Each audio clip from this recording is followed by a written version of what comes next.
Tafa, thank you for coming, brother. Thank you, Appreciate bro. it. Thanks for having me.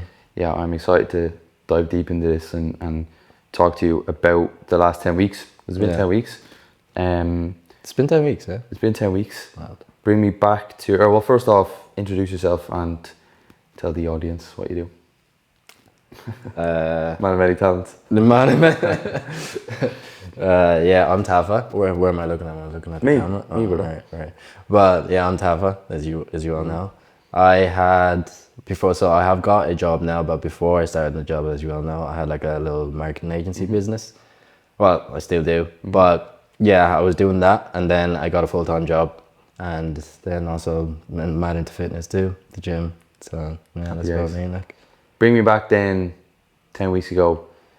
What were you kind of in? Like, what was your situation 10 weeks ago, and what kind of made you look for a PT. some help? Some help, yeah. The main thing was, so I just started the new job, right? And the thing that I saw pretty quick when you have a 9 to 5 is like you have no time at all. As soon as you're done work, it's like 5, you're gonna go to the gym, and then you have like a little bit of hours left in the day, but it's hard to get everything in. And then as the time was going by, I was just like, man, like I started slacking basically.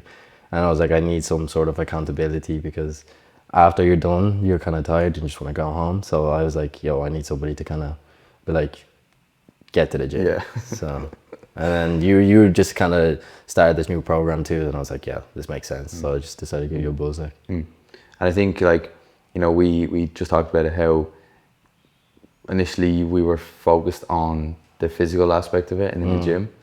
Obviously there was new exercises there was a new style of training that you hadn't done before, completely different.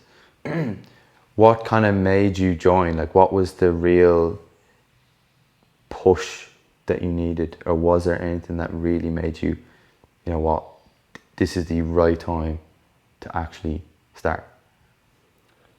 Yeah, it was a few things, because when you're starting something new, especially like the job, like I'd never worked a 9 to 5. And plus at the same time, I've got clients, I've got the business on the side that needs work. Plus at the same time as well, I know that you know that everything kind of goes hand in hand together. So like if you, let's say, want to do a good job for your clients, or you want to be on form, everything kind of needs to be together. So the gym was an important part for me, at least. So I was like, I can't not have the gym and be able to do the best work for the business. So I like, it needs to go hand in hand, at least for me. It's like if one thing is kind of going well, then the business as well, that also kind of goes well. So, and then you saw that once I started the 9 to 5, I was like, all right, I'm really starting to slack. Like, so, and at the same time, the business was also starting to slack, because I just wasn't doing anything. It's like one of those things you ever get, it's like when one thing falls, the rest kind of tend to fall. It's like a diamond. Yeah. So I was like, okay, fitness is like the number one thing. I was like, let me shout there. It's mad, like your health is like the foundation of everything. Oh yeah. Like I was only doing work last night on how important your health is, and if you're not happy with your health, if you're not happy with how you look or how you perform, like it really is important to get that in check before you even think about doing anything else. Because, you know, if you're not eating right, if you're not sleeping right, if you're not training right, like all of this shit affects your life. And again, like you said, you're a busy man. If you have a 9 to 5 and you're running a business on the side, like how hard is it to fit everything in if you're not going to bed at the right time, or if you're not, you know, training right? Because, you know, you see the benefit of actually just sticking to a program and knowing, okay, this is the right exercise, this is what I need to do, you know. And like I said, we had a new program, so there was times there where, you know, there were some exercises that were a bit strange. You know me, I like my weird exercises. Let me do some mad shit, bro. Mad stuff, man. I think it was so important to actually get that right and really make sure that our health was an number one priority, because I do think the past couple of weeks we've seen that you've almost had a bit of a realization to the business. And what do you think that has come from?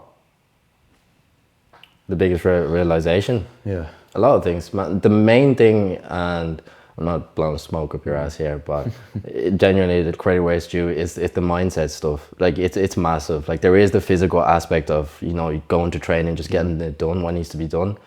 But a lot of reasons why we don't do the stuff that we're meant to do is because what's up here, you know. So like the mind, when you do dig into the mindset stuff, that's like I've gotten a massive realization as well, and it came down to, remember when we were trying to set a goal, couldn't set a goal for shit. Yeah. And I was like, why can't I set a goal? And you try to dig into the mindset stuff, and you kind of realize, at least for me, it was like a lot of the things that I believed or I thought I believed were never actually my beliefs, and that was a massive paradigm shift. That was heartbreaking to say, in a sense, because your entire sense of self is kind of gone. You know, something that I was working towards for the last 2 years, you realize that it's not actually what you want to do. And I would have never gotten to that point if we hadn't done the mindset stuff, because you know, part of the reason is like you need to be able to set a tangent goal, and if you can't set a tangible goal, then something's wrong. You know, you gotta recheck or look at your beliefs again. And limiting beliefs are massive, bro. Like, so I think so many people have them, and I genuinely believe like people are scared to look at themselves.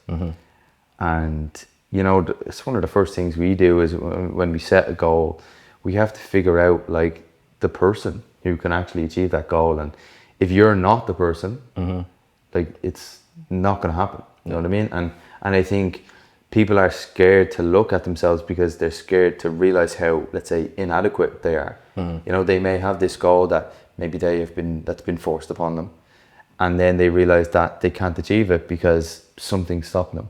When in reality, it's them. It's them that's stopping them. And I do think, you know, there was days there where we had 2 hour long conversations about these goals and about like understanding yourself.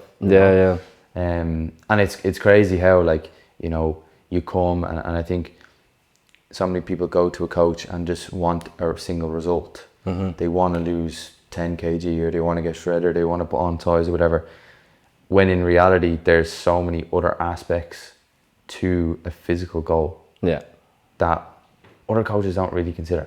It's kind of like that was the biggest thing. That's really the biggest thing. It's kind of like you can't set up a goal. You're like, okay, maybe I want to lose this amount of weight, or I want to put on this amount of muscle. And then it's like you have the plan there. It's like you just do this and you get this. It's that simple, right? But like obviously as humans, it's like you have it right in front of you. You know what you need to do, but you can't do it. Like, why? You know, there's a lot more to that. It's like, okay, there's something in my head here where it's like, somebody's telling me this is what you need to do, but you can't do it because your head is fucked up, or at least your beliefs are kind of not aligned in the way you thought. And that's a lot where kind of that mindset stuff really does come in, because and a lot of kind of personal trainers, at least personal trainers or fitness things that I've seen, it's always just kind of like either lose body fat or gain muscle, just eat these foods or just eat that. But then you kind of see a lot of people don't stick, because some people might be like, oh, I can't do this. I know what you've told me to do, but I can't do it. And then the PT is kind of like, oh, I don't know what to do here. It's kind of this is like, I just told you what to do it. But when we do dig into the kind of the mindset stuff, that's when you're able to take a step back and kind of really see, okay, what is actually going on. What would you say to someone who's maybe sitting on the fence? Maybe they have a big goal, or they don't have a goal at all. Who's listening to this, what would you actually say to them? Do it, like just start. Nah, genuinely it is, because it's one of those things. It's like the more you kind of wait for like the perfect time, the more time that just kind of goes by. There is kind of no perfect time to do something. Kind of the same thing for me. It was just kind of like you just gotta pull the trigger at one point, because you literally just keep waiting. But you just go, like, just do it. You know, you almost have the pain of regret. The pain. I feel like there's nothing worse than the pain of regret. And I think knowing that, like, let's say you have a big goal, like knowing that other people are out there actually achieving the goal that you want to achieve, and you're not, is killer. And if there was a system that you could put in place to actually make that goal inevitable, why not start? You know what I mean? Why not do it? So and I'd say the biggest thing as well is like you learn a lot. Like even for me, when we're doing what we're doing, it's like I learned so much just in that little couple of think just from trying to set a goal, not being able to set one, and then kind of checking to see or what's going on. But you know, and like had I not done that, I'd probably still be doing the same thing and just being miserable. Continue doing it, just trying to push instead of asking the question as to like why. So that's why I say to like somebody that is kind of doing it, like do it. Like that's when, imagine I hadn't just went ahead and pulled the trigger, I'd still be doing what I would be doing. Whereas like now, I'm actually able to actually look at it, take a step back and look and be like, okay, what do I actually want to do that I choose? You know, your brain has the freedom and the space to think. And I think, like you said, like if you'd never asked that question, you would never have got to her. So I appreciate you, man. That was a good conversation, but I think the last couple of weeks has been really, really important for you. And I'm very, very excited for the next couple of weeks because just back from your holidays. Yeah. And I do think this next couple of weeks are going to be huge for you. So. Oh yeah, we had plenty of time to think too, man. I think plenty. Thank you, boss.